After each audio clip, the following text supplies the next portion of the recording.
అందరికీ నమస్కారం. కథాసౌరభం ఛానల్కు స్వాగతం. ఈరోజు మనం చెప్పుకోబోయే కథ పేరు స్వర్గం నరకం. పూర్వం కోసలదేశపు రాజధాని నగరానికి సమీపంలోని ఒక అడవిలో సుమిత్రుడనే ముని నివసిస్తూ ఉండేవాడు. ఆయన తన దగ్గరికి వచ్చే ప్రజలందరి సందేహాలు తీరుస్తూ వారిని ధర్మబద్ధంగా జీవించేలా కృషి చేసేవాడు. ఆయన ఖ్యాతి రాజ్యమంతటా వ్యాపించింది.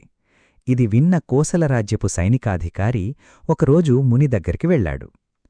మునికి నమస్కరించి, గురుదేవా, నా మనసులో ఓ సందేహముంది, దాన్ని తీర్చగలిగే సమర్థులు మీరేనని తమ దగ్గరకు వచ్చాను అని చెప్పాడు. అది విన్న ముని, నీ సందేహం ఏమిటో చెప్పు నాయనా అని అన్నాడు. అప్పుడా సైనికాధికారి, స్వర్గం నరకం అనేవి నిజంగా ఉన్నాయా? ఒకవేళ అవి నిజంగా ఉన్నట్లయితే వాటిని ఎవరైనా చూశారా అని అడిగాడు. దానికి ముని, నీ సందేహానికి సమాధానం నేను చెబుతానుగాని ముందు నువ్వెక్కడ పనిచేస్తున్నావో చెప్పు అని ప్రశ్నించాడు. అందుకా వ్యక్తి, నేను ఈ రాజ్యానికి ముఖ్య సైనికాధికారిని అని చెప్పాడు.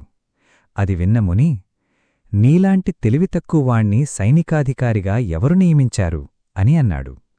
అంతే, ఆ మాట విన్న సైనికాధికారి పట్టరాని కోపంతో ఒరలోంచి కత్తి తీశాడు ముని తల నరకడానికి.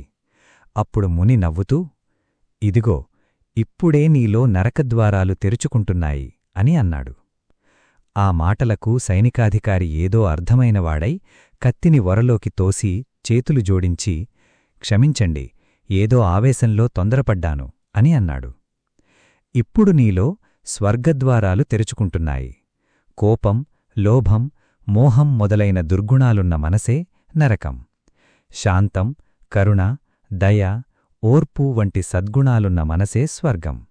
కనుక నాయనా, స్వర్గం నరకం అనేవి మన మనస్సుల్లోనే ఉన్నాయి అని అన్నాడు ముని.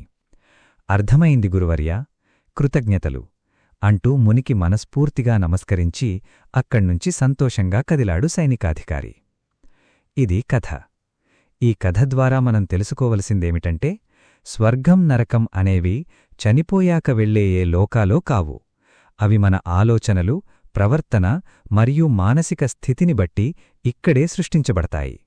ఇంకా స్పష్టంగా చెప్పాలంటే, మనలో కలిగే కోపం, ఆవేశం వంటి దుర్గుణాలే మన పతనానికి దారితీస్తాయి.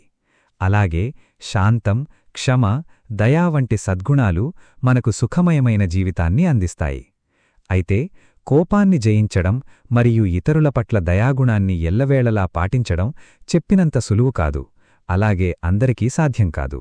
కాని పట్టుదలగా ప్రయత్నిస్తే సాధించవచ్చు.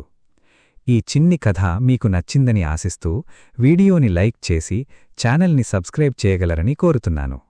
మీ సలహాలు, సూచనలు కమెంట్స్ రూపంలో తెలియజేయగలరు.